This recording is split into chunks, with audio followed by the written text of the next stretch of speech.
Grabe, 6 days mula nung mag-alaga tayo ng mga tilapia. June 1, ngayon June 6 na, kaya 6 na araw na sila. Pakita ko sa inyo kung kumusta na yung mga alaga nating tilapia doon. Tara. Pero ito syempre, pasilip ko muna sa inyo itong mga alagang koi natin dito na enjoy sa mainit na panahon. Punta na tayo doon. At ito na yung ating sinet up na round trapal pond. As expected, yung tubig na green na talaga kasi direct sunlight ito. Ito yung gamit natin, oh. Parang may pang suction tayo. Pump din siya na may parang vacuum. Bina-vacuum natin sa ilalim para makuha yung mga dumi. At nag-water change rin tayo ngayon as part of maintenance natin dito sa ating pond. Kasi kailangan talaga ng maintenance to kasi trapal pond, crystal clear nung wala pang isda. Tapos after 6 days ngayon, ito na yung naging itsura.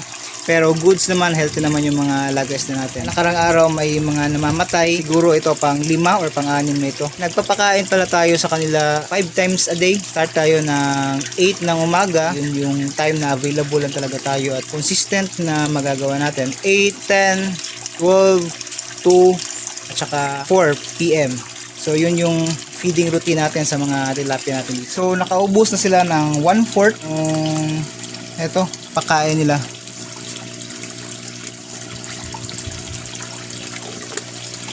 Yun. Ito yung first layer dito. Kakalinis ko lang din kanina. Ay pumice. Simple lang yung setup natin. Mailap pa talaga sila. Plano ko rin sanang pumunta ulit doon para dagdagan yung mga koi na nandito kasi mura lang din. Tapos kuha tayo ng mga ilang piraso. Tapos palakihin natin, sabay natin dito sa mga tilapia. Tapos pag harvest nito, harvest din natin yun, benta natin.